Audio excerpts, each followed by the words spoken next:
Buenas tardes, mi nombre es Adrián Flores, esto es un Realpolitik. Un Realpolitik es una mesa de diálogo que tengo ensamblada con el señor Armando Peña, que se encuentra en la ciudad de Cuernavaca en este momento. Y Armando, ¿cómo estás?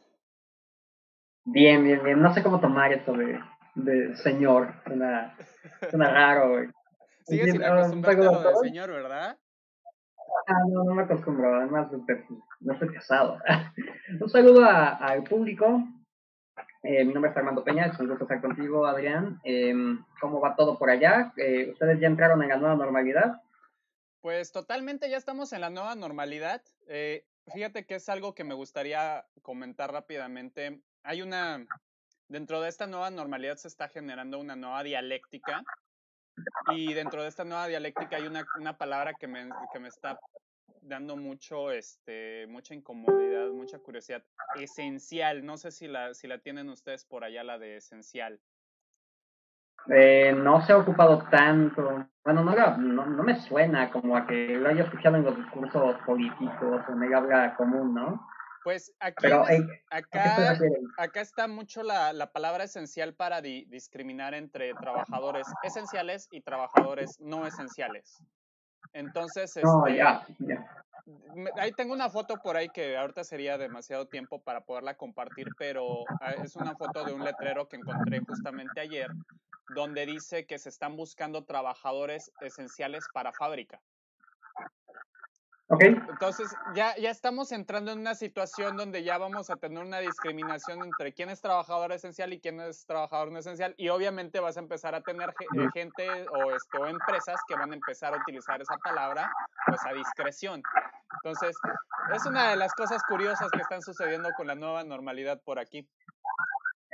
Está interesante porque el término está siendo aplicado a personas, no a áreas económicas. O sea, Efectivamente. es más para definir, definir trabajadores, por ejemplo, ¿no? Aquí en México, pues se ha ocupado más para específicamente áreas productivas, esenciales o no esenciales, ¿no?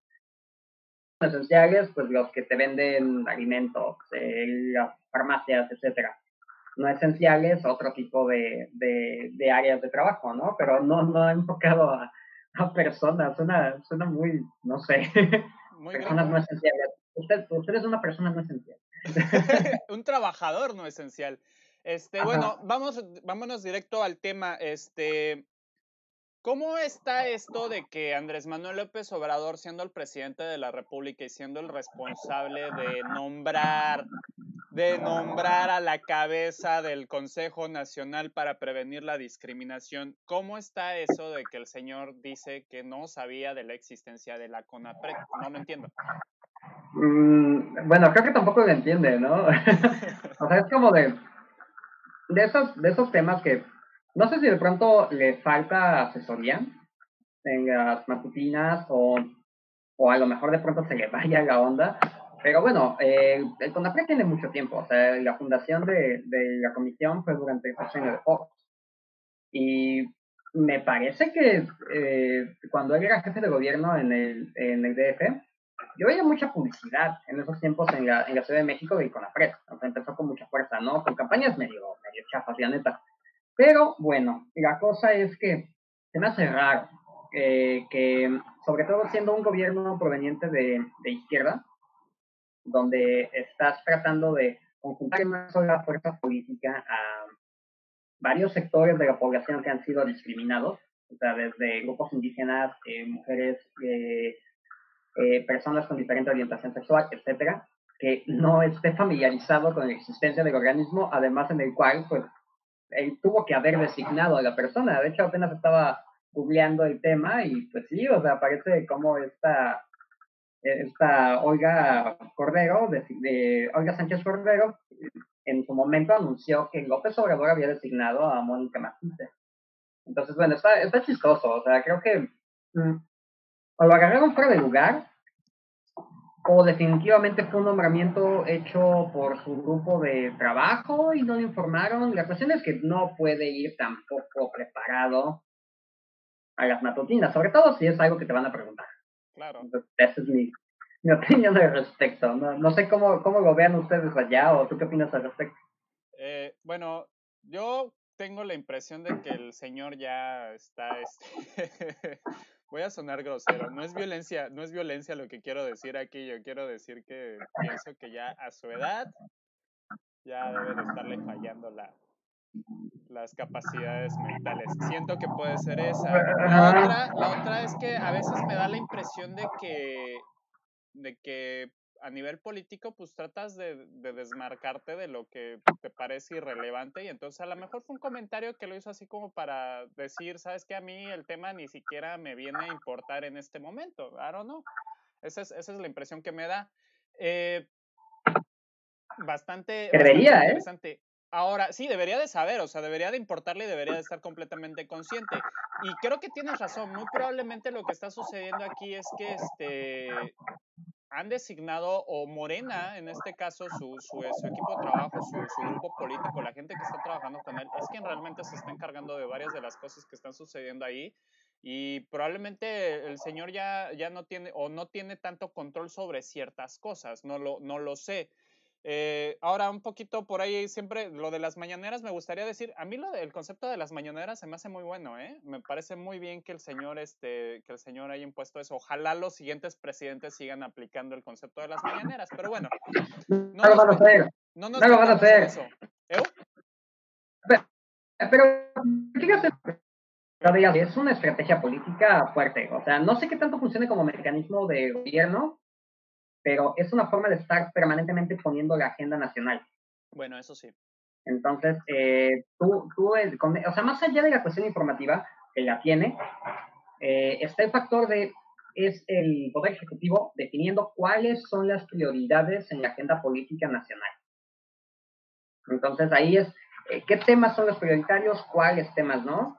Y cómo se le está dando esa información a los medios, porque los medios van a replicar eso. O sea, si existe este problema, pero López Obrador habla de este otro problema, el problema del cual habló es aquel en el que se va a centrar el foco de atención. Claro. Entonces, eso ya lo venía haciendo López Obrador desde que fue jefe de gobierno en la Ciudad de México. Igual era la conferencia matutina todos los días y lo mismo, o sea, eso le garantizaba a López Obrador aparecer en los noticieros de la noche. Claro, eso Y sí, fue una tienes manera de toda la estar en razón, tienes campaña toda la razón. desde... Ajá. Más que nada es una estrategia política en su caso, pero me parece que como que si se trabaja bien y hecho de una manera distinta puede funcionar muy bien como una política de trabajo del nivel ejecutivo donde haya un poco más de comunicación con la población. Pero tienes razón, en el país en el que vivimos va a terminar convirtiéndose en otra herramienta, o bueno, ya es una herramienta de control político más. ¿Qué onda con lo de la CONAPRED y Chumel Torres? A ver, porque eso empezó por Chumel Torres y la CONAPRED. A ver, para empezar, ¿qué hacía la CONAPRED A ver, invitando a ese sujeto a discutir algo que tenía que ver sobre racismo y discriminación? pues mira, yo creo que fue una inocentada, ¿no? O sea, como una manera de llamar la atención hacia los foros. O sea, actualmente se está criticando mucho que si hace o no hace algo con la PREP. Entonces, es la cuarentena, no hay como mucha actividad política. Bueno, vamos a hacer un foro, vamos a poner nombres de personas reconocidas por un público pues, más o menos amplio, ¿no? Y bueno, de que Chumel Torres tiene público, tiene público. Entonces, eso es indudable. O sea, ahí la cuestión de si es bueno o mal comunicador o si su labor es periodística o humorista, bueno, ahí es otro debate, ¿no? Pero de que tiene audiencia, tiene audiencia.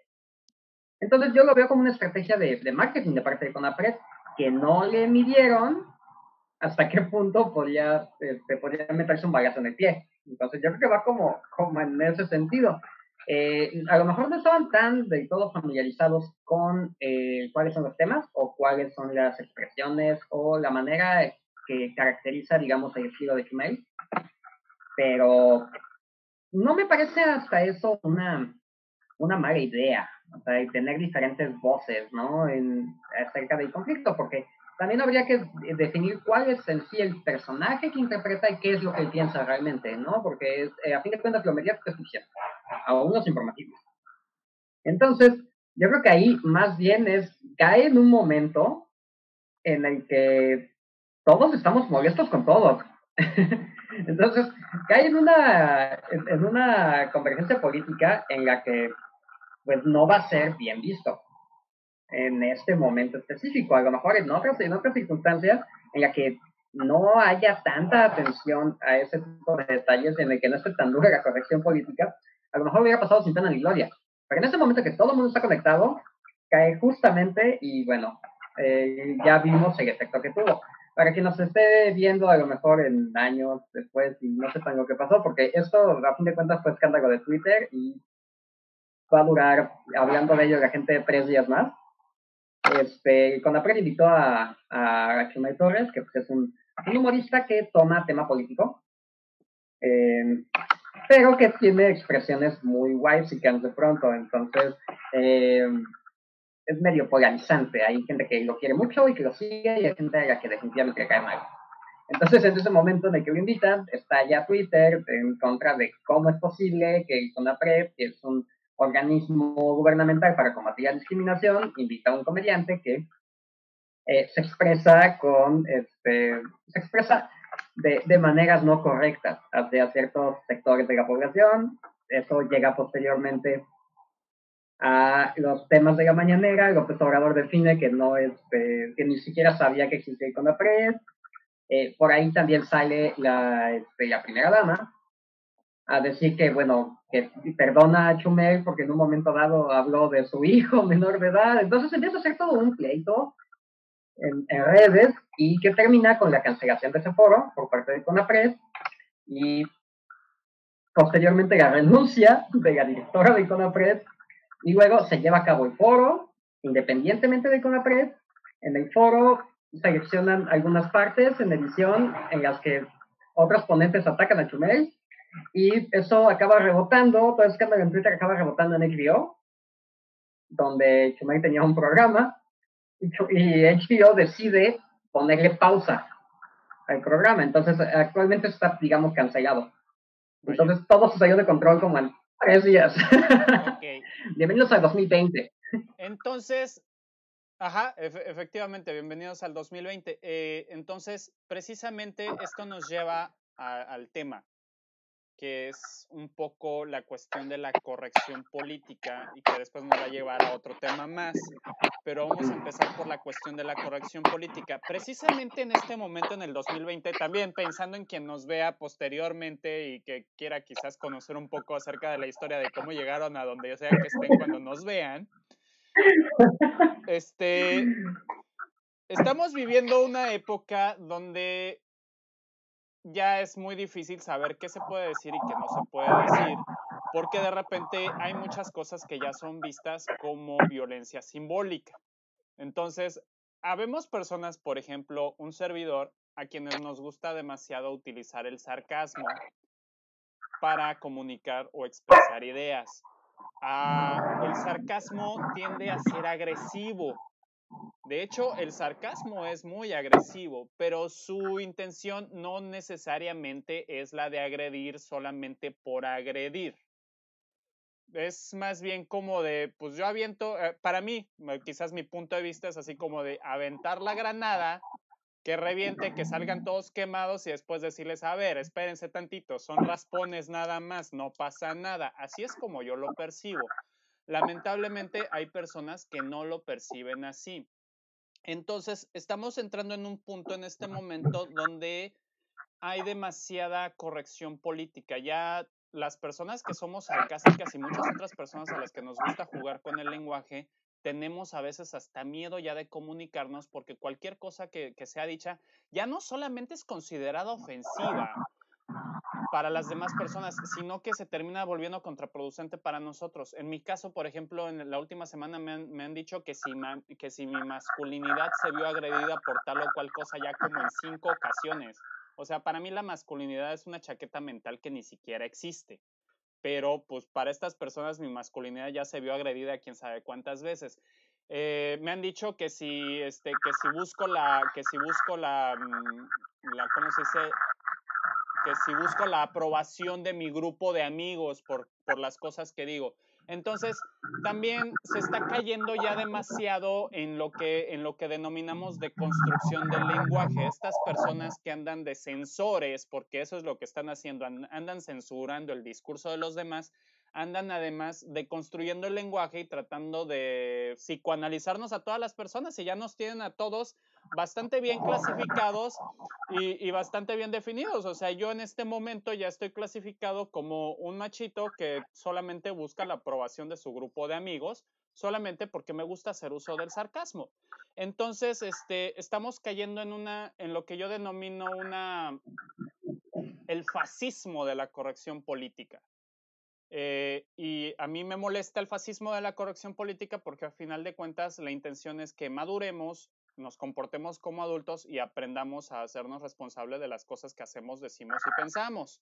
Y para ello tenemos que tener la capacidad de poder utilizar el lenguaje de otras maneras. No podemos nada más dedicarnos, creo yo, esta es mi opinión, a hablar de forma correcta toda la vida, porque la neta, en mi punto de vista, qué aburrido. Bueno, creo que ahora sí nos vamos a pelear. Creo que por primera vez desde que hemos hecho este tipo de conversatorios, ¿no? Está bien, está bien. Ajá, a ver, hubiera tomado una libreta porque hay así como muchos puntos. A ver, la primera cosa, este, primero aclarar el tema de qué es y qué no es la corrección política. O sea, la corrección política, ten en cuenta que el ser humano es el único ser vivo que hace política. Claro. Entonces, la corrección política no es algo bueno o malo, es algo humano. Es algo humano ligado al poder. Entonces, se va definiendo a los cambios dentro de las sociedades y cómo la sociedad se está viendo a sí misma a partir de cambios generacionales y a partir de cambios dentro del contrato social. Entonces, va de la mano con eso. O sea, una sociedad que está en cambio, que está transformándose, quiere deslindarse de todo aquello que remite a esas etapas de las que en este momento ya se avergüenza. Eso no significa que vaya a ser así por siempre. O sea, otra generación u otra sociedad puede redescubrir cosas de ese pasado y darles resignificación, ¿no? O sea, cuando hablamos de corrección política está desde cómo nos expresamos de los demás hasta cómo vemos la historia.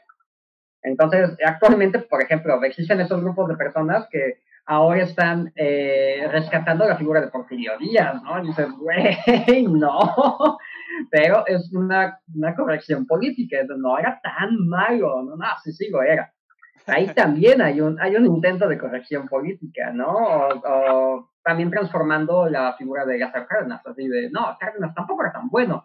Entonces, eso es simple funcionamiento de las sociedades en transformación. Y actualmente, o sea, lo que es justamente este principio de década, o más el final de esta década. Efectivamente, final de la década de los 10.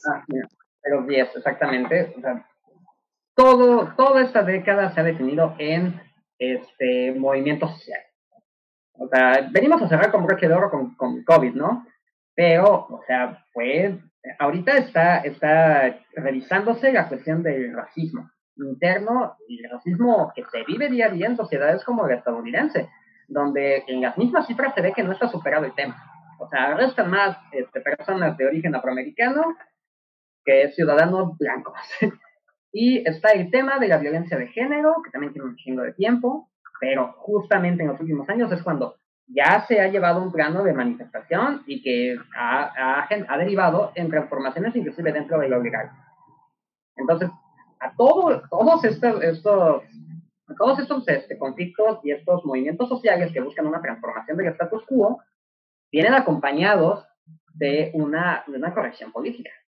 O sea, va de la mano. Los gobiernos que están tratando de ganar esa simpatía o de, al menos en apariencia, actuar como si se estuviera haciendo algo, van a hacer corrección política. Entonces, eso en el nivel, digamos, como que de arriba abajo, ¿no? Empujando, por un lado, el movimiento social y por otro lado, acoplándose los gobiernos y el Estado a cómo está la situación. Eso te digo en un plano más general. En el plano particular, yo difiero totalmente de la cuestión de es que ya da miedo hablar, ¿no? No, más bien hay una horizontalidad que se está estableciendo en los temas de los que podemos hablar y ya justamente la libertad de expresión está tan pujante que del mismo modo que tú puedes hablar con sarcasmo, alguien te puede decir, ¿sabes qué? Nel, no me gusta lo que dices, o sea, es completa horizontalidad, así como Chumel puede decir que que su meme de la Barbie oaxaqueña, que estuvo horrible, pueden seguirle así 20,000 personas en Twitter y decirle cállate el hocico. Entonces, es eso, estamos llegando a un punto en el que ciertas expresiones que remiten a, a prejuicios muy arraigados dentro de una sociedad y que eso ha derivado en políticas públicas y que ha derivado en represiones o en censura en su momento o en persecución política, pues ya no quieren que, ya no se quiere que formen parte como de nuestro argot. Ajá. Y no me parece mal, o sea, siempre va a haber esas posiciones, o sea, en el caso de temas como el humor, por ejemplo, o sea, que yo entiendo, ¿no? El humor tiene una naturaleza hasta cierto punto agresiva o hasta cierto punto invasiva, ¿no? Pero bueno, también hay muchos temas. Entonces, es como mucho de la crítica que se ha hecho dentro de la comedia, que es habiendo tantos temas, porque siguen siendo, o sea, sigue habiendo la burla manifiesta a sectores de la población, o a mujeres, o a homosexuales, etcétera. Y es que es cierto, o sea, estamos en el año 2020, podemos tener un chingo de temas más de los que se puede hablar, porque estar aferrados a mantener los estereotipos. Entonces, bueno, obviamente hay también extremos en los que personas que se ofenden más fácilmente que otras y personas que se ofenden sin razón también. Pero, o sea, me parece que el devenir que estamos viviendo, pues está bien. O sea, está bien que empecemos a eliminar algunas cosas del diario. Bueno, sí, totalmente de acuerdo. Creo que también ahí por ese lado, creo que también no me di a entender muy bien. Sí estoy completamente de acuerdo en que empecemos a eliminar o a resignificar o a trabajar sobre todo aquello que la verdad no vale la pena seguir reproduciendo como tal. Y eso va para todo lo que pueda promover discriminación, para todo lo que pueda promover abuso, para todo lo que pueda promover prejuicio. Todo eso debemos de deshacernos ya porque no es correcto ni es adecuado que sigamos reproduciéndolo.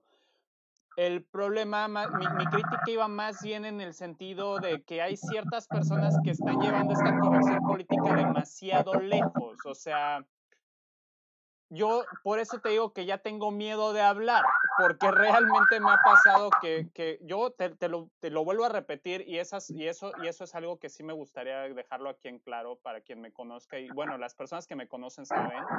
Yo sí no estoy soy racista.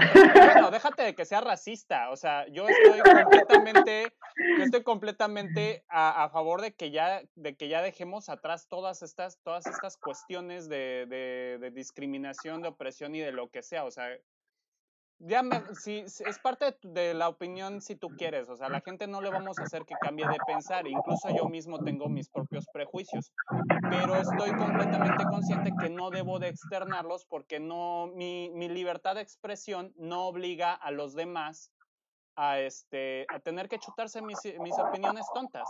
Entonces, yo estoy completamente por eso. Simple y sencillamente hay personas que en este afán de corrección política están llegando demasiado lejos y están, creo yo, cayendo básicamente en lo mismo. Le llegan tan lejos que regresan al mismo lugar. Es un punto de vista. Ten en cuenta que el momento en el que emites una opinión públicamente es un acto político. Entonces, claro. Está sujeto de... Todo, ajá, exactamente. O sea, es muy diferente algo que expreses en tu entorno familiar o en un círculo cercano. O sea, no lo estás llevando a una esfera pública. En el momento en el que se lleva a cabo una opinión en una esfera pública, como lo que estamos haciendo en este momento, por ejemplo, está sujeto al escrutinio público y es un acto político. Por supuesto. Entonces, y nosotros además completamente narcisos aquí tratando de dar nuestras opiniones, ¿no? Y ahí lo mismo, o sea, la gente cuando entra a corregir o a señalar así, ¿sabes qué? No estoy de acuerdo con el punto que expresaste o no me gustó como lo dijiste, también está llevando a cabo un acto público. Claro. Entonces, estamos llevando un acto político. Entonces, en ese sentido, lo que estamos viviendo es una politización de la vida cotidiana, lo cual pues está bien, o sea, está bien que nos involucremos en las cosas y nos involucremos en los significados de las palabras, de las expresiones que usamos y de cómo, inclusive que entremos en ese ejercicio de introspección y también como de reflexión acerca de la sociedad de, ok, muchas cosas creemos que las tenemos superadas, ¿no? Pero justamente este tipo de situaciones, este tipo de polémicas como lo que ocurrió con Chumel, aviva debate. Es, bueno, ¿realmente tenemos superado el tema del racismo en México? Y nos damos cuenta que no, pero más bien en México está muy ligado al clasismo. Entonces, una cosa lleva a otra. ¿Quiénes son los sectores menos privilegiados? Ah, bueno, pues por lo general son de piel oscura, son mestizos. Mientras que las élites económicas y políticas son súper blancos, ¿no? Entonces, bueno, ahí te estás dando cuenta de que sí hay, sí existen todavía estas cuestiones y que están en el lenguaje y que están en los medios y están en la representación mediática y todo este tipo de asuntos que giran alrededor de la esfera política. Entonces, el que surja una polémica como esta, pues más bien nos hace pensar que tanto realmente lo tenemos esperado. Que hasta qué punto no forma parte de nuestra cultura y más bien hay que hablarlo más. Me parece, O sea, es me parece mi igual chica opinión, ¿no? ¿Tú qué? No, nada, dije una tontería. Ok, Ajá. no, y completamente de acuerdo. Completamente de acuerdo. Yo solamente externé ahí algo que me estaba causando un poquito de escozor, porque sí me han estado atacando un poquito en la última semana. Ayer precisamente me decían que si mi masculinidad se vio atacada porque compartí un meme, donde se está haciendo un poco mofas a las mujeres que se hacen llamar padres y madres a la vez. Y me están diciendo que si de plano siento que mi masculinidad está siendo ahí agredida por ese acto de las mujeres, ¿no? Y en realidad... Y es que tiene razón. ¿Cómo?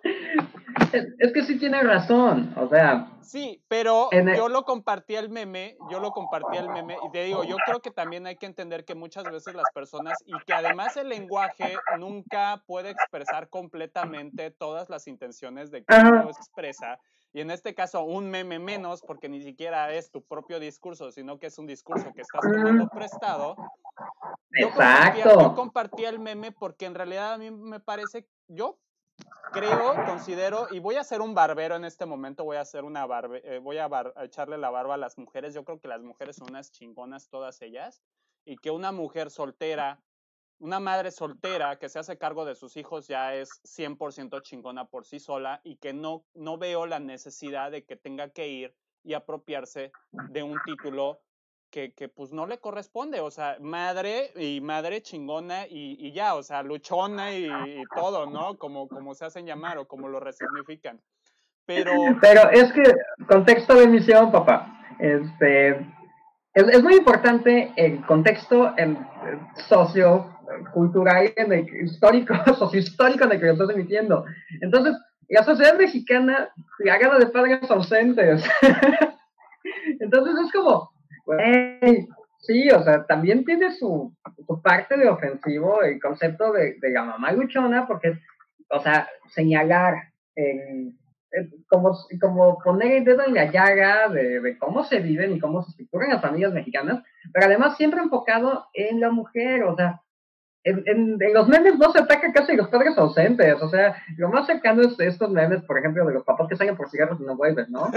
Pero, o sea, pero en todo caso, o sea, estarían buenos algunos memes como feliz de pero padres ausentes, culeros, ¿no? Porque todos venimos de familias en las que los padres son unos culeros. Entonces es como parte del tipo de sociedad en la que vivimos, en la que efectivamente el papá puede abandonar un chingo de hijos toda la vida y nadie le va a hacer burla por eso. claro, Pero sí le pueden hacer burla a la madre soltera. Entonces te digo, en ese contexto es como, no sé, como que, ¿qué tan conveniente es que compartes este meme? Porque además es eso, ojo a la hora de compartir, porque lo que te acababa de mencionar, es un acto político. Entonces, cada cosa que expreses como un acto político tiene que ser algo que estés seguro de que puedes firmar, o sea, que coincides ideológicamente o que lo puedes defender. Porque si no estás compartiendo por compartir y entonces pues sí te van a atacar, ¿no? Claro, tienes toda la Porque, razón. en fin, Pero bueno, no seas machista. Ay, qué divertido está esto. sí, mira, no, a mí el machismo me pasa de noche. No voy a negar que tengo mis cosas por ahí, o sea, como todo mundo, pues no soy una persona perfecta, pero créeme, o al menos yo sí me creo cuando lo digo, no me siento machista y no creo que coge por ahí. Creo que mis vicios de carácter van por otro lado. Entonces, ya que estamos hablando acerca de esto de corrección política y de derribar y de tirar y de dar al traste con las cosas que ya no deben de estar ahí,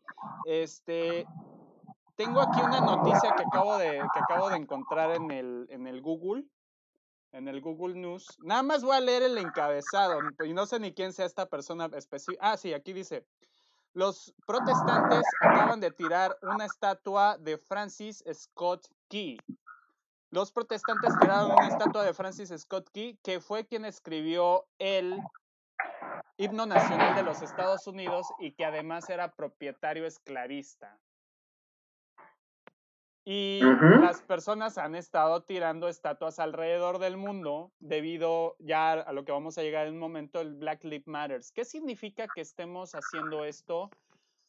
¿Por qué estatuas? Las estatuas, bueno, los monumentos representan la exaltación de una figura o momento histórico. Entonces, forman parte de la identidad de una ciudad, de un país y de la identidad cultural. Entonces, son referentes. Y en ese sentido, si justamente lo que estás buscando o lo que se está buscando es la resignificación o los cambios sustanciales hacia futuro, pues sí es un acto simbólico importante el literalmente derribar el pasado y lo que implica ese pasado. Es un acto simbólico. Actualmente se está haciendo más, pero, o sea, en el caso de México, pues durante muchos años se llegaba a pasar que durante el Día de la Raza, el descubrimiento de América, pues se rayoneaba o se vandalizaba los monumentos de Cristóbal Colón. Entonces, es eso, es como decir, ¿sabes qué? Ya no nos enorgullece esta parte de nuestra historia, ¿no? Y pues tiene ese significado más, mucho más acentuado en este momento. O sea, en el caso de la sociedad estadounidense, están queriendo pues, cambiarlo todo, ¿no? O sea, se han dado cuenta, este año, no es que se dieran cuenta ahora, ya lo sabían, pero han caído mucho los reflectores acerca del racismo inherente que está en la sociedad estadounidense. Y, pues, por supuesto, que la tirada va a decir, ¿sabes qué? Tiene que cambiar esto y tenemos también que eliminar de la historia todos estos referentes que nos llevaron a la situación en la que estamos ahorita. Entonces, es eso, es un acto simbólico y los actos simbólicos impactan en la vida real.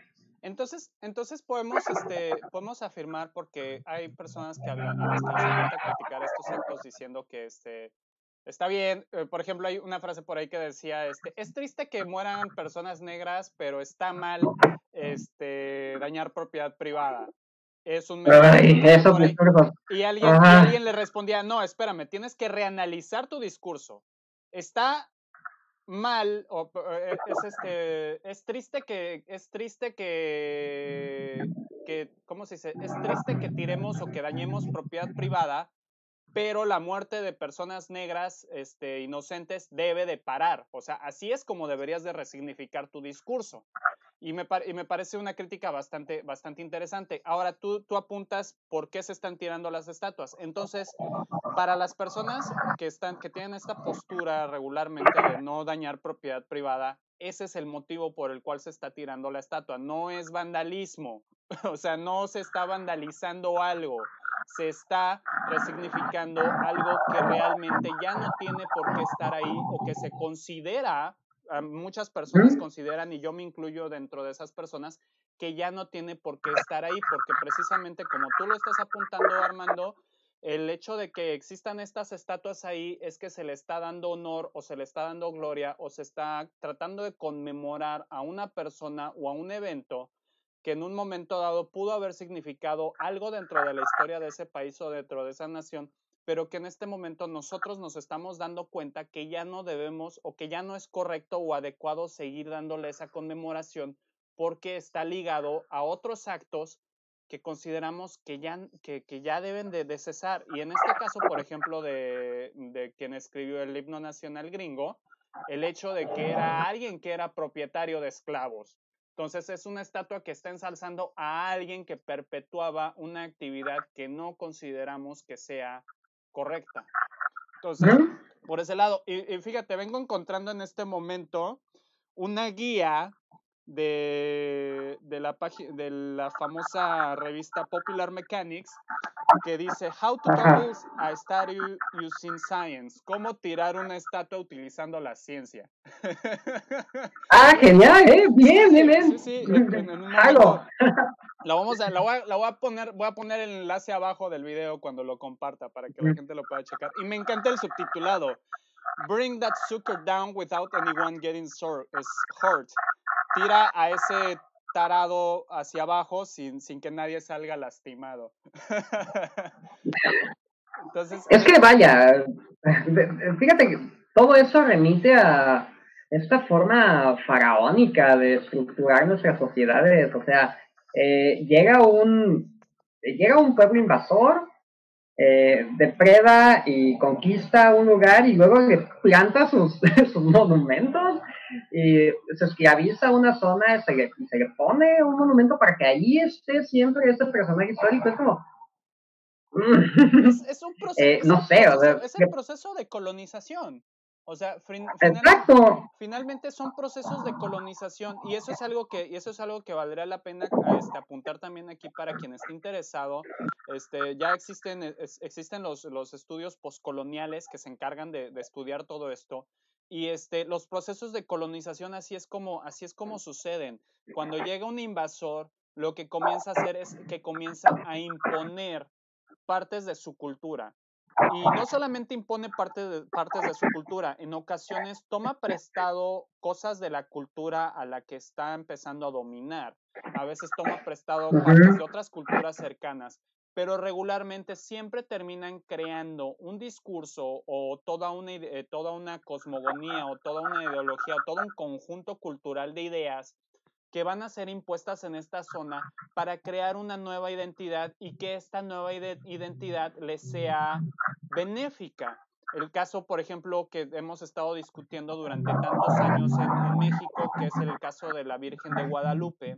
No me voy a meter con las creencias de las personas, respeto la fe de cada quien, respeto mucho al símbolo como tal, pero el símbolo es hasta cierto punto una resignificación por parte de los españoles, o esa es una interpretación que se le da, quién sabe qué tan cierto sea eso, una resignificación de una diosa indígena. Y se cree, hay quien tiene esta teoría de que esta resignificación se utilizó precisamente para lograr la cristianización de los indígenas con una mayor facilidad. Esta clase de procesos han ocurrido durante milenios, o sea, han ocurrido durante milenios. Jesucristo es similar al Horus de los egipcios. Isis es similar a la María de los cristianos. Cuando los asirios se hicieron de Babilonia, retomaron a muchos de los dioses babilonios. Cuando los romanos invadieron Grecia, se apoderaron de muchos de los dioses griegos. Y cuando los romanos fueron e invadieron todo lo que pudieron invadir de Europa, impusieron el idioma latín, por ejemplo. Y así se ha estado haciendo. O sea, esa es la manera en cómo los seres humanos llegamos, dominamos y conquistamos. Entonces, en este momento nos estamos dando cuenta, gracias a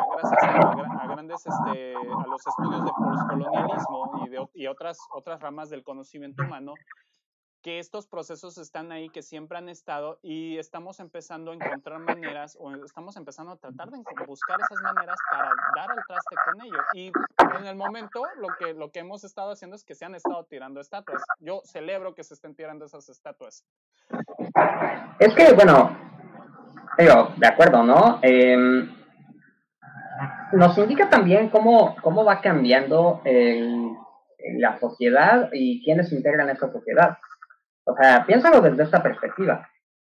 La sociedad afroamericana en Estados Unidos, pues están sufriendo discriminación sistemática, ¿no? Sistémica, me parece.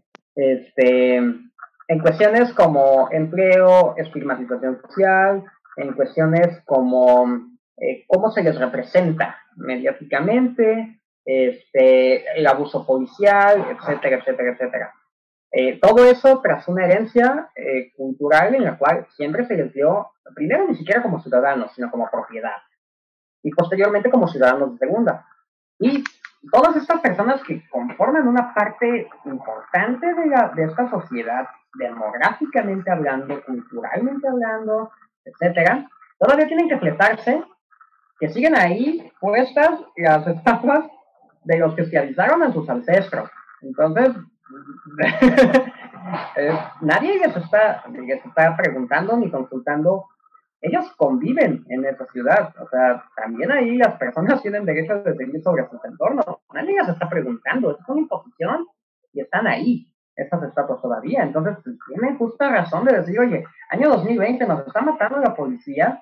Todavía están esas estatuas ahí. O sea, es el status quo que establece, que sigue diciéndonos hasta en la vida cotidiana que somos ciudadanos de segunda. Claro. Pues claro que eso claro que molesta. Entonces, personas que no sufren esa discriminación, pues lo ven como esto está muy mal, es propiedad, es la historia, es todo eso, sí, pero ellos no forman parte de ese grupo. Sí, A ellos claro, no les para ellos no esa les es está viendo. historia. Para estas personas es historia, pero para estas poblaciones que tú refieres no es historia, es su día a Es día. la vida diaria, La vida ajá. diaria, es lo que están viviendo Exacto, toda la vida. Entonces, pues no, por exacto. ese lado es que deben de entender esta cuestión.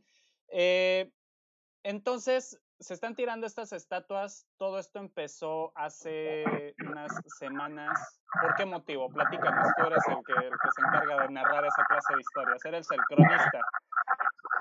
Ah, justo me agarraste todo desvelado, con los nombres todos mal. Ahorita no me acuerdo el nombre de la víctima de la policía por quien empezó todo este asunto, pero bueno, típicos Cuéntanos la historia. casos de la policial, abuso policial que termina en un asesinato. Eso moviliza de pronto a la gente porque está documentado el momento en el que el policía está sometiendo a esta persona. Disculpen, audiencia, me agarraron la pendeja, no me acuerdo el nombre y no voy a consultarlo en ese momento. Entonces empiezan las movilizaciones en diferentes partes de Estados Unidos pidiendo pues que se encarcele a los policías asesinos, básicamente, y con justa razón. Actualmente uno ya fue liberado, primero se estuvieron lavando las manos, eso fue en Minnesota, me parece, fue la policía de Minnesota. Minneapolis. Y, ajá, Minneapolis, efectivamente. Y bueno, las protestas llevan a un momento en el que los manifestantes llegan a la Casa Blanca y entonces Trump se encierra en su búnker. Un hecho histórico, o sea, les tuvo miedo, apagaron las luces de la Casa Blanca y fue una cosa como, no sé, como cuando vienen a cobrarte y entonces te ocultas y ya haces como que no estás y le bajas el volumen a la música para que piensen que no hay nadie. Ahí hay que hacer un pequeño paréntesis. Trump vive en un mundo paralelo. Ajá. Trump vive en Y un mundo luego, paralelo. y luego cuando le preguntaron a Trump que por qué se escondió, dijo que no se escondió, que estaba revisando las condiciones del búnker. Ok, bueno, aunado a eso, sale Anonymous de nuevo. Es que cómo han pasado cosas, o sea, el año 2020 va a estar en los libros de historia, eso es un hecho. Entonces, Anonymous sale a decir, no, eso estuvo muy mal, y dentro de poco vamos a quemar a la policía de Estados Unidos. Y entonces salen por ahí algunos datos, ¿no? De lo que ya sabemos. O sea que la gran mayoría de personas que son o interrogadas o detenidas en la calle por sospechosos o algo así, siempre son afroamericanos. Entonces lo que ya sabemos, ¿no? Que las prisiones están saturadas de afroamericanos y de latinos. Que los estadounidenses blancos salen de prisión con fianza, mientras que los afroamericanos no. Entonces salen a la luz todos esos temas y eso lo calienta todavía más.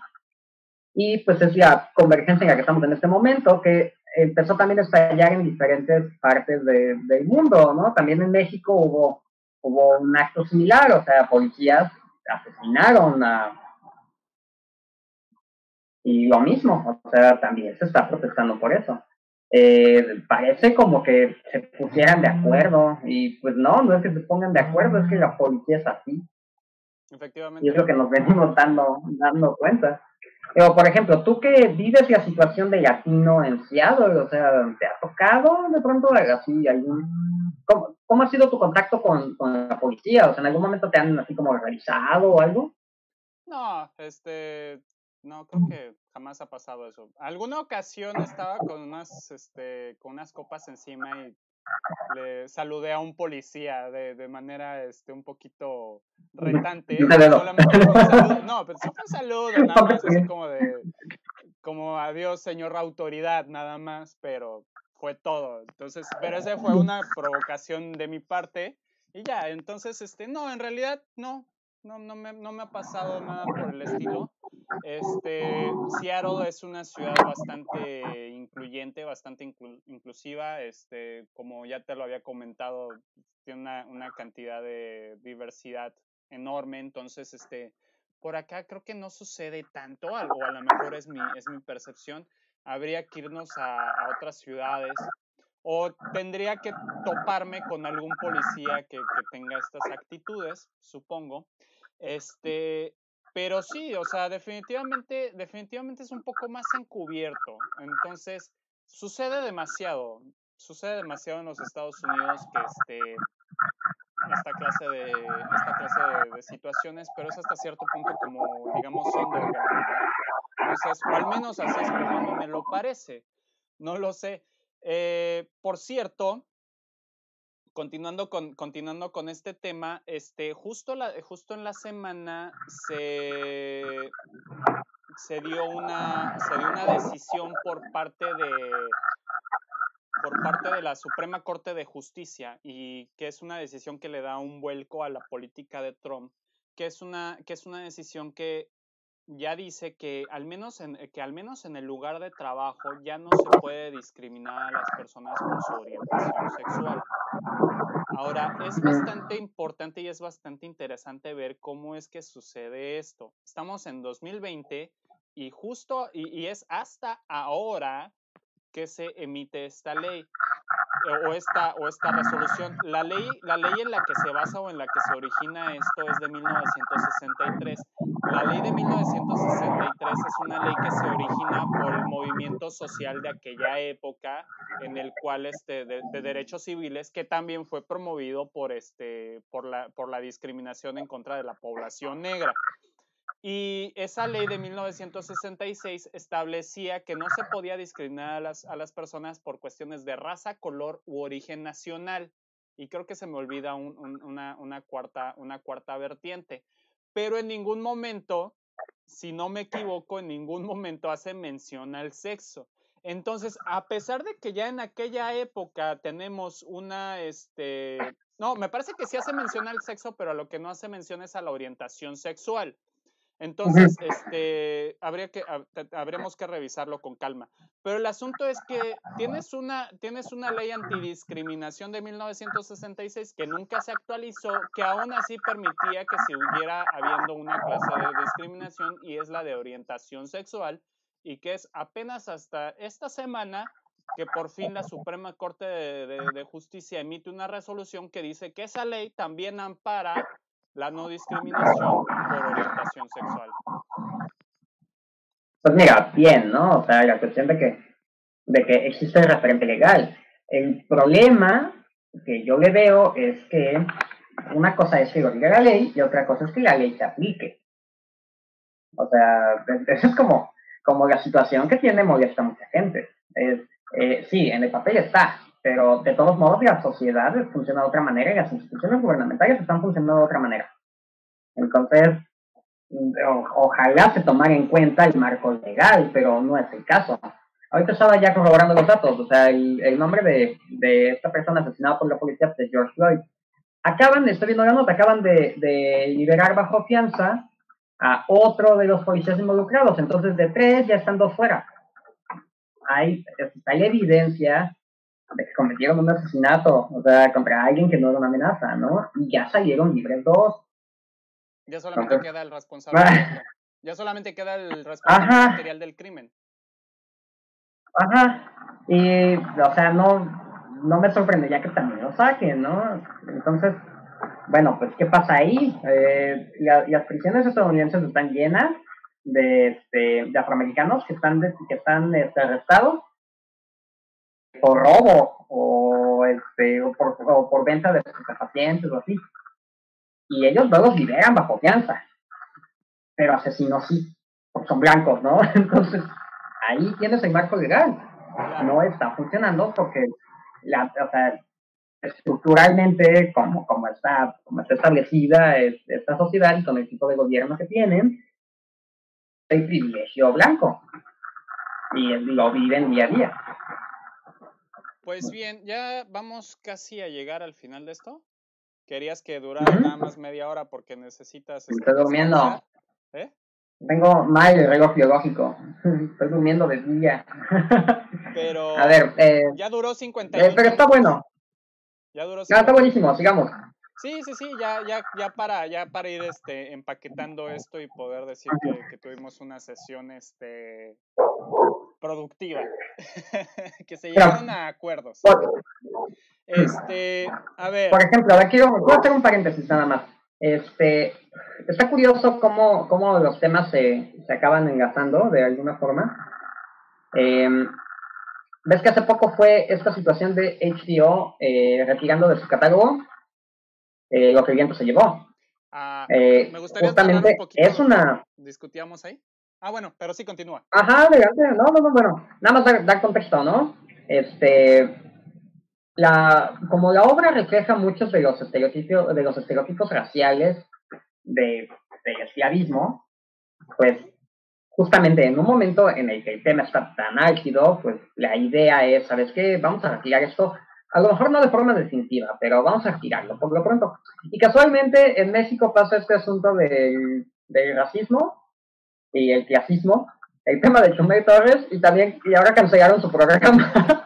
Entonces es HBO como una empresa privada, pero cuya producción se trata de contenidos y se trata de productos culturales, está decidiendo que independientemente de cómo esté, de qué tan viable económicamente ya sea tener o no tener esos contenidos, está decidiendo alinearse y establecer un posicionamiento político. También es un acto político eso. Decir, ¿sabes qué? Este presentador a lo mejor me genera mucha audiencia, pero lo están acusando de una serie de cosas en las que yo como empresa no quiero verme involucrado. Entonces, pesa más mi prestigio que el público que me trae Chumel Torres. Pues interesante, ¿no? Creo que cuando dices prestigio ahí lo dices todo. Pues, o sea, sí, es político hasta cierto punto, pero en el momento en que dices prestigio creo que queda más claro que yo creo que es más bien una cuestión de decisión, ¿cómo decirlo? Económica, ¿no? Entonces, sí, un poquito, y es que me gustó mucho la explicación que dabas por ahí en un post de Facebook, donde precisamente estabas atacando no atacando, pero sí estabas señalando esa posición de algunas personas que se indignaron porque HBO retirara Gone with the Wind. Entonces, me gustaría retomar un poquito eso que tú decías. La cuestión con Gone with the Wind sí es efectivamente que refleja estos estereotipos raciales del esclavismo. Y la postura de HBO en el momento es decir, pues sabes que la vamos a retirar de nuestro catálogo, la retiramos de nuestro catálogo, lo cual no significa que la obra vaya a desaparecer. La obra sigue. No la borran de la historia. No la borran de la historia, la borran solamente de su catálogo. Y la obra sigue existiendo. Y lo dije en aquel momento, te lo comenté, o sea, el Congreso de los Estados Unidos debe de tener una copia de la obra guardada en la biblioteca Nacional. Entonces, la obra, y bueno, y me imagino, me parece que es de Warner Brothers, no sé de quién sea la obra, pero también los estudios deben de tener una copia y debe de haber miles de copias más por ahí en DVD. Entonces, la obra no va a desaparecer.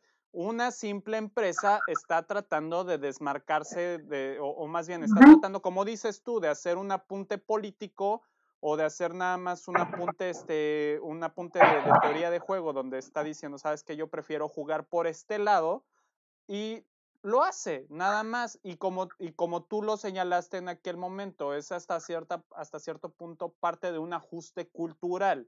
Se está ajustando la cultura hacia una cierta tendencia y ese ajuste va hacia allá, no seguirle dando reproducción a cosas que puedan incitar al odio o a la discriminación. Entonces, no pasa de que sea simple y sencillamente una tendencia que está pasando dentro de la cultura de este momento y de este lugar. El zeitgeist, que mejor lo explica, ¿no? El espíritu del momento. Ese es el espíritu del momento en este momento. Ahora, me gustaría saber, vamos enlazando todas estas cosas. ¿Qué podemos esperar a futuro?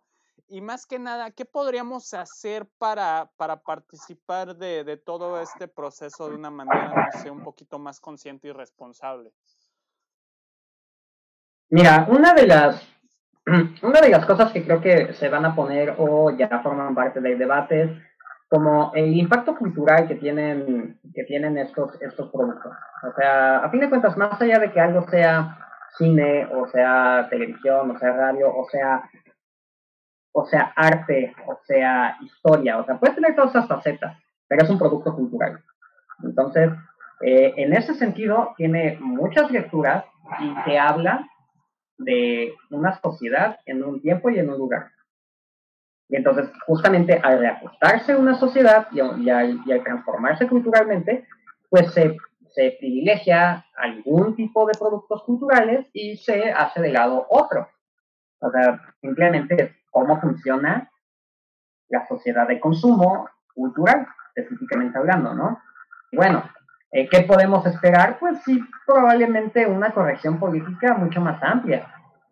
Es bastante impresionante hasta dónde se ha llevado. O sea, en muy pocos años he señalado contenidos que son que son claramente sexistas o que son racistas, etcétera, y se van eliminando. Entonces está muy bien. O sea, Chumbay Torres mencionaba en el debate que tuvieron ya sin el Conapred, como medio justificándose, ¿no? Esto es que bueno, también nosotros crecimos con la televisión abierta de Televisa y Azteca con programas sexistas como La Hora Pico, ¿no? Un programa de esa índole en México en el siglo XXI, en el 2020, ya no sería posible, porque justamente se está reajustando el tipo de consumo cultural para desmarcarse y decir, ¿sabes qué? No, o sea, podemos hacer otro tipo de cosas.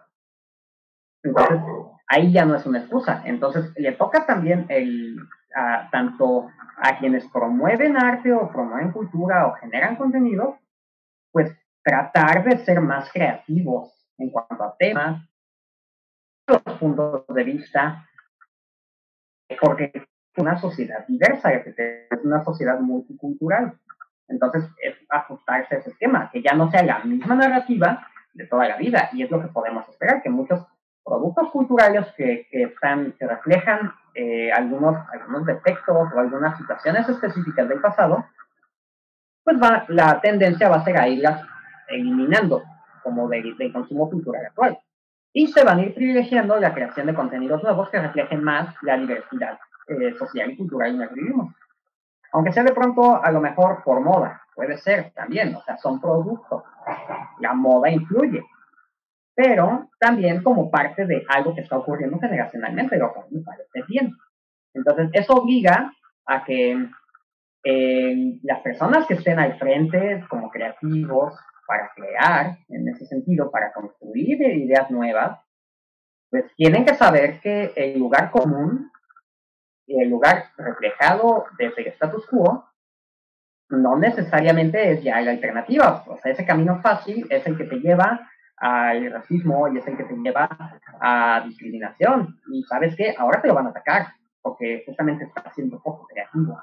en ese sentido. Está bien que se revolucione este punto, hay muchísimos temas. Entonces, yo creo que es algo bueno en general. Y lo que habíamos no se pierde de la historia, o sea, forma parte de la historia del cine, lo que el viento se llevó, y por siempre va a estar para los cinéfilos como parte de la historia del cine, ¿no? Pero como un consumo contemporáneo, de todo modo la gente no lo ve. Claro, sí, la gente de cualquier manera, el 90% de las personas no lo ha visto. Entonces no es tampoco como si se perdieran de gran cosa en un momento dado, ¿no? Pero efectivamente, sigue formando parte de la historia del cine y el hecho de que HBO lo haya retirado de su catálogo no es más que la postura de una simple empresa capitalista. O sea, es nada más la postura de HBO y punto. O sea, no pasa de eso. Pues sí, creo que nos hace falta también a las personas. Tú lo viste desde el punto de vista de los productores de contenido, pero también creo que a las personas que estamos aquí en esta horizontalidad que tú definías, pues entrar ahora sí que digamos que en una nueva normalidad de corrección política quizás, ¿no? Bueno, no sé si tanto de corrección política, te digo que a mí me sigue causando un poquito de conflicto esto de la corrección política, pero sí de comenzar a darnos cuenta que muchas de las cosas que podemos decir o que podemos expresar, claro, o sea, podemos decir que nos ampara el artículo 5 de la Constitución de México que dice que tenemos derecho a la libertad de expresión. Por supuesto que podemos ampararnos en la libertad de expresión, pero tenemos que entender que el hecho de que tengamos libertad de expresión no significa que las demás personas tengan que escuchar las pendejadas que tenemos que decir. Y no quería decir esa palabra. No quería decir esa palabra, pero es la verdad. Entonces, o sea, muchas veces tenemos que comenzar mejor a analizar qué es lo que pensamos, qué es lo que decimos y darnos cuenta que muchas de esas palabras son netamente hirientes. Son palabras que se expresan realmente con la intención de producir con la intención de ser un acto violento, de ser un acto agresor, y que son palabras que reproducen ya sea el racismo, ya sea el clasismo, ya sea la violencia, ya sea la diferenciación, lo que queramos. Son palabras que ya debemos de evitar reproducir porque no está bien que lo hagamos, no es correcto. Entonces yo creo que eso sí es algo que deberíamos de dejarle de tarea. Ahora sí que yo en mi afán educador, como siempre, tan profesor yo, a nuestro auditorio, que comencemos a reflexionar en las cosas que pensamos y en las cosas que decimos. Primero, lo vuelvo a repetir, que tengamos libertad de expresión no significa que los demás tengan que chutarse nuestras tonterías que tenemos para decir. Y segundo, que muchas de esas cosas no son nada más, es que solo es un meme, o es que esto son solamente redes sociales, o es que déjalo, no sabe lo que dice. No, o sea, no es nada más eso. Son actos violentos que transgreden a las demás personas en el momento en el que son pronunciados. Y bueno, yo con eso me quiero quedar. Sí, o sea, en efecto, ¿no? El problema cuando caemos en ciertos lugares comunes a expresar las ideas es que esas expresiones tienen una carga histórica, y tienen una carga en el imaginario y en el ámbito de lo simbólico.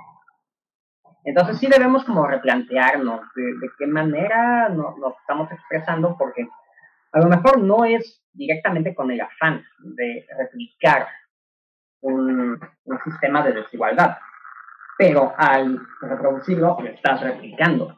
O sea, es como esta cuestión de que a muchos críticos del feminismo pues les encanta el término feminazi, ¿no? Les encanta. Y es que, o sea, cuando lo piensas desde la perspectiva de, suena chistosa la posición de ideas, ¿no?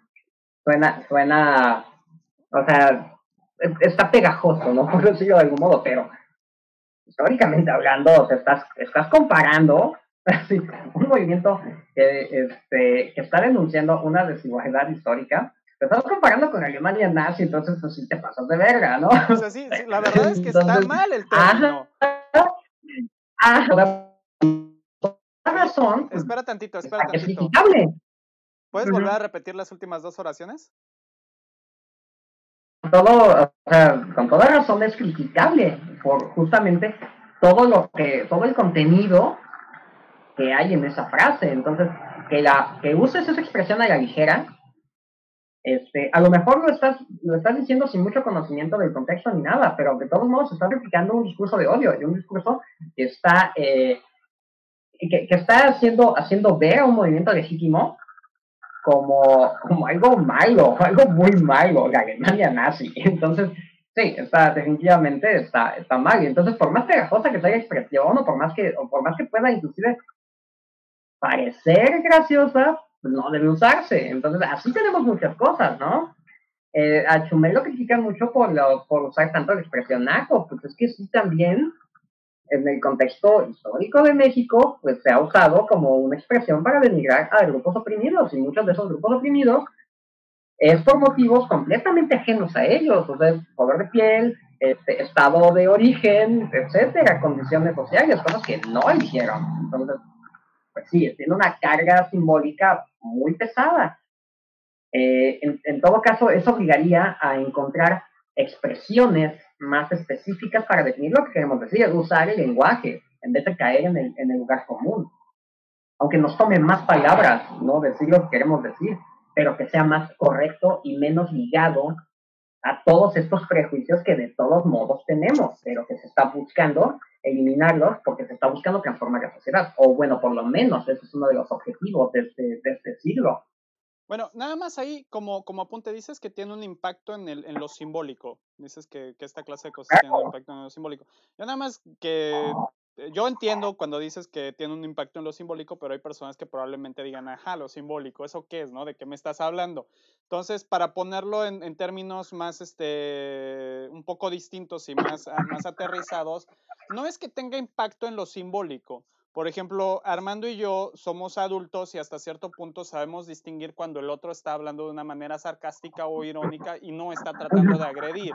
Pero, por ejemplo, si me escucha un niño de 5 años hablar, el niño no va a saber que yo estoy hablando de una manera sarcástica o que estoy hablando de una manera irónica. Entonces el niño lo que va a hacer es que va a escuchar lo que yo estoy diciendo y después va a ir a su salón de clases y se lo va a replicar a sus compañeritos de clases y va a ir y les va a decir ya sea puto o naco o feminazi, incluso puedo imaginar, no tengo hijos y no he estado en un salón de clases de primaria, pero sí me puedo imaginar a los niños diciéndole feminazis a sus compañeritas nada más porque no se dejan quizás que les vean los calzones o que las traten mal. Y entonces, o ahora una mujer que trata de imponer los límites correctos de su espacio personal, se la va a tachar de feminazi nada más porque estos niños creen que es correcto utilizar la palabra feminazi. No, debemos de dejar de reproducir esa clase de palabras. Ya sé. Más allá de los niños, o sea, inclusive en el discurso adulto, o sea, es elevar el discurso, básicamente. Entonces, apenas vi un post de un encabezado de prensa en el que básicamente destacaban el logro de un grupo de científicos. Así, el grupo de científicos descubre no sé qué, no me acuerdo exactamente qué era. La cuestión es que tenía una nota al pie como de, el grupo de científicos eran como 8 mujeres y un hombre. Entonces, así de, nada más porque hay un vato, así, es masculino el plural, ¿no? Chingado. O sea, ahí desde el lenguaje ya estás borrando. Claro. A todas las mujeres que son la mayoría que participaron en esa investigación. Entonces voy a buscarlo en post y te lo mando, pero, o sea, ahí, por ejemplo, en el uso del lenguaje, estás estableciendo una cuestión de desigualdad y estás eliminando del acontecimiento a todas las mujeres. Entonces, eso lo hacemos todo el tiempo. O sea, lo hacemos en nuestras expresiones, en nuestra forma de actuar, de interactuar con otros, en cómo nos dirigimos a la autoridad o cómo nos dirigimos a grupos de personas que son diferentes a nosotros. Entonces, todo el tiempo estamos aplicando ese tipo de cosas. Estos señalamientos lo que indican es, ojo, cómo te expresas, porque eso implica una visión del mundo. Y esa es la parte destacada de todo eso. O sea, no es ya no se puede decir nada, es, oye, tenemos que entrarle a pensar mejor las cosas que vamos a decir. Efectivamente. Y a fin de cuentas, eso es bueno como sociedad. Entonces, es bueno que tengamos un constante ejercicio de autocrítica y en ese sentido, pues, se vale el que las personas también digan, ¿sabes qué? Estuve equivocado. en utilizar esos conceptos, en utilizar esa idea, más allá de aferrarse y decir, no, es que ya no nos dejan decir nada. No, güey, o sea, si es ofensivo de alguna manera, pues decir, ¿sabes qué? Estuvo mal y lo elimino, como de cómo me expreso públicamente o cómo me expreso en privado o cómo veo a los otros, ¿no? Porque es eso, o sea, a fin de cuentas el lenguaje es una representación del pensamiento. Y tiene implícito cómo estamos ordenando el mundo. Y si lo llevamos al plano de lo mediático, pues mucho más alarmante. Es una visión del mundo que estás llevándosela a los demás. Y entonces en ese momento los demás te pueden decir, oye, ¿sabes qué? Eso no me representa, o no representa nada. O está incorrecto. Ese es el punto en el que estamos viviendo ahora. Entonces, es todo lo que podría decir al respecto. Bueno, creo que ya con 1 hora y 10 minutos y 32 segundos podemos decir que hemos llegado a un buen punto de acuerdo aquí, ¿no? Entonces, dejamos el compromiso para seguirnos reuniendo en próximas ediciones, a pesar de que no nos habíamos reunido en 3 semanas. Pero bueno, ¡Ay, ¿eran 3? ¡Wow! ¿Perdón? No había caído en cuenta que había pasado tanto tiempo. Empiezo a perder la noción del tiempo en la cuarentena, así quizás finalmente me he vuelto loco. Bien, perfecto. Entonces, bueno, yo fui Adrián Flores, aquí dando mi humilde opinión y posición sobre las cosas, haciendo mis declaraciones políticas también, ¿por qué no? Porque hice un par de declaraciones políticas a lo largo de esta emisión. Y pues bueno, hasta luego, Armando. Hago una señalización nada más. Estás muy sensible al asunto de que la gente te diga cosas en redes sociales. Entonces, ahí como que implicaría a lo mejor más debate, ¿no? A ver, ¿por qué lo que yo expreso te está dando a entender la idea de que mi masculinidad está frágil, ¿no? O sea, porque ahí podríamos entrar en un área de debate, porque también, o sea, es cómo los demás están entendiendo lo que tú dices. Y a lo mejor hay un punto de acuerdo, como de, ok, es esta expresión o es esta idea. Entonces, eso es un momento. A lo que voy es algo bueno. O sea, digo, es algo bueno en la medida en la que te digan, oye, creo que está pasando esto. No que digan, eres un pendejo, chica tu madre, ¿no? Es que eso es lo que hacen, ese es el problema, que eso es lo que hacen. Date una vuelta al grupo que tenemos en común, que no voy a decir de qué es.